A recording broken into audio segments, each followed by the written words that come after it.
berlebihan, tapi hypersex kita ini bukan begitu. Jadi Tetap seperti berdua apa? lah.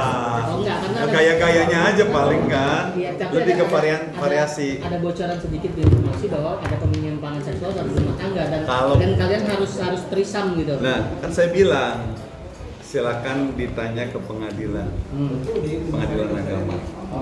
Kalau mas memang dari saya kalian kurang percaya, ya, karena namanya manusia suka bohong ya. Silakan ditanya ke pengadilan. Di situ semua sudah diterakan. Sedikit bocoran bang, seperti apa bang? Apanya? Bocoran terkait pengadilan agama. Iya, bahwa Dewi kalau marah suka KDRT, kan baju-baju saya dirobek yang di baju, ya kan. Nah, terus juga dia merobek buku nikah, ya, cincin kawin ini. Pokoknya udah kasar dah. Enggak, kalau marah, berarti kan ada penyebabnya ya dari KDRT itu. Jadi gini, kadang-kadang dia Penyebab awalnya gimana? penyebab awal dia suka cemburu yang nggak jelas bang.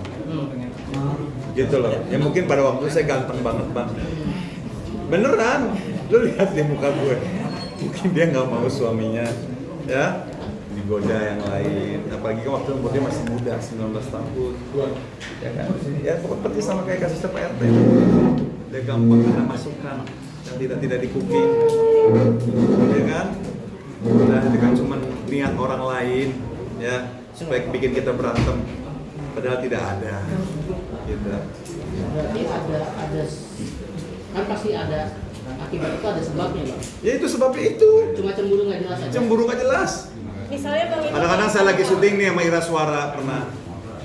Ya gila, acting doang. Nempel aja begini, deket begini nggak boleh. berarti Ya. cemburunya berlebihan. Aduh, ibaratnya sebutannya posesif ya. Posesif yang berlebihan, itu dia. Tapi benar nggak sih bang selama ya ini kita flashback sedikit ke mantan ya bang ya. Selama berumah tangga itu suami sering dianggap sebagai pembantu bang. Kalau saya sih enggak ya. Oh. Saya tidak menganggap seperti itu. Buat saya apa? Saya harus bantu istri harus bantu suami, saling membantu. Tapi karena kan tiap Tapi memang harus 24 jam bersamanya. Namanya suami siaga, siap antar jaga. Udah gitu aja. Bang Ipul, tapi kayaknya dia juga tetap mau laporin kamu nih, maksudnya dia juga tetap tak gentar nih, udah konsultasi hukum gitu Nggak apa-apa saya bilang ini negara hukum. Anda tidak nyaman, laporkan ke yang berwajib. Tidak pandang bulu, yang penting yang dilaporkannya itu benar dan terjadi. Kalau yang dilaporin yang ngadi-ngadi, ya kan, yang satu ngaku yang satu nggak ngaku, ya kan nggak sempurna. Ngerti nggak? Itulah kan semua kan. Jadi bukti itu salah satu pengakuan. Kalau misalnya ternyata saya sudah melakukan sesuatu tapi dia nggak mengakui, ya udah dosanya dia sama Allah, udah gitu aja saya. Tapi bang itu selama berumah tangga nih bang sama dia pernah nggak sih kayak kalau lu bawain Tas. Saya lah. Ini lihatnya ke kamera. Iya, saya kan di situ kan usianya jauh lebih dewasa ya. Kita beda 5 tahun. Saya jauh lebih pengertian. Kalau kita lagi pergi berdua, ya saya nenteng-nenteng. Pokoknya istri nggak boleh capek.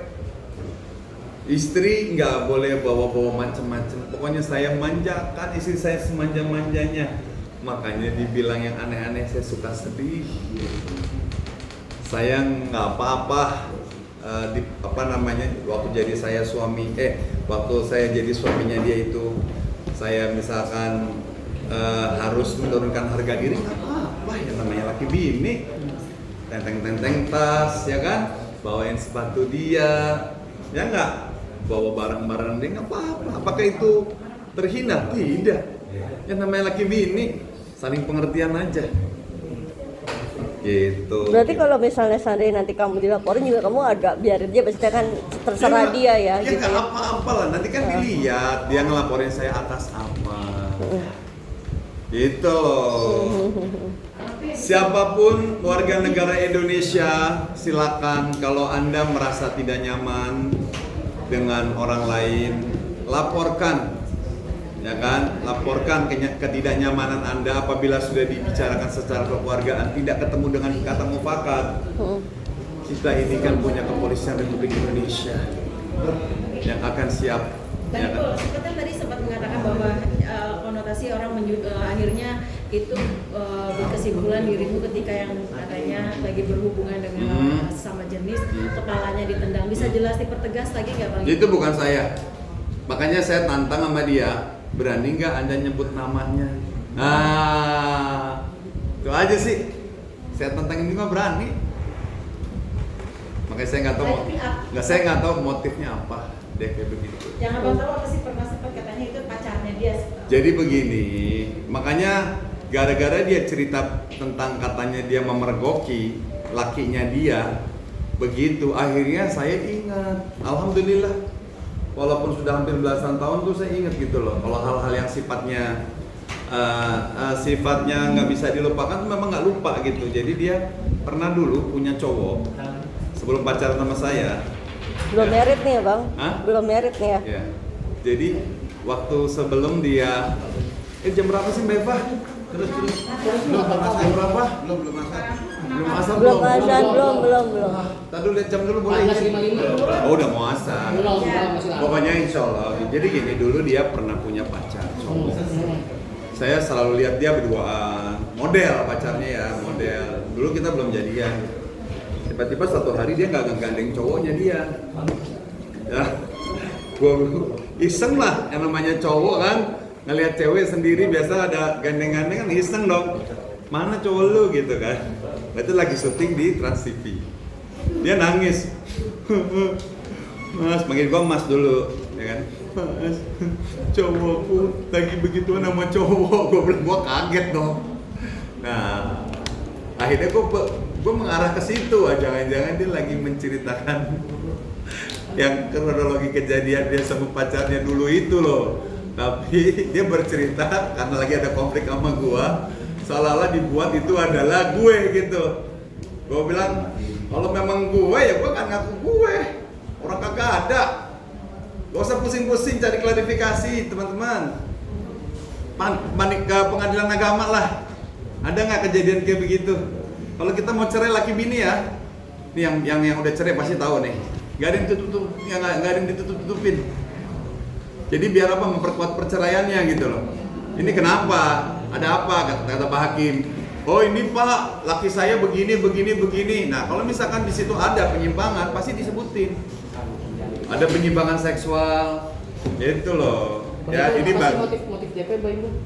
Makanya tadi tanya kan, makanya kita adakan somasi. Iya, emang enggak makanya. Enggak, saya nggak Itu mau. apa?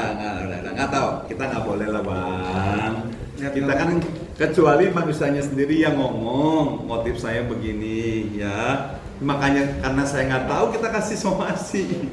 Kalau tahu ya gue nggak perlu somasi. Tapi kalau pakai DP tadi maksudnya Michael sendiri terus menjelaskan yang terklarifikasi bukan untuk artinya masuk TV lagi biar hilang segala macam. Tujuannya nggak kesana sih.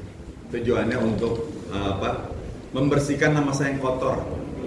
Ya, jadi kan saya memang udah kotor, tapi saya tidak mau difitnah, gitu loh. Ya, saya yakin nggak ada orang yang mau difitnah. Ya. Anda mau difitnah? Mbak? Hah? Hah? Tidak kan? Udah itu. Yang penting kita minta keadilan supaya tukang fitnah itu ditindak tegas. Terima kasih. Wabillahi taufik wal hidayah. Wassalamualaikum warahmatullahi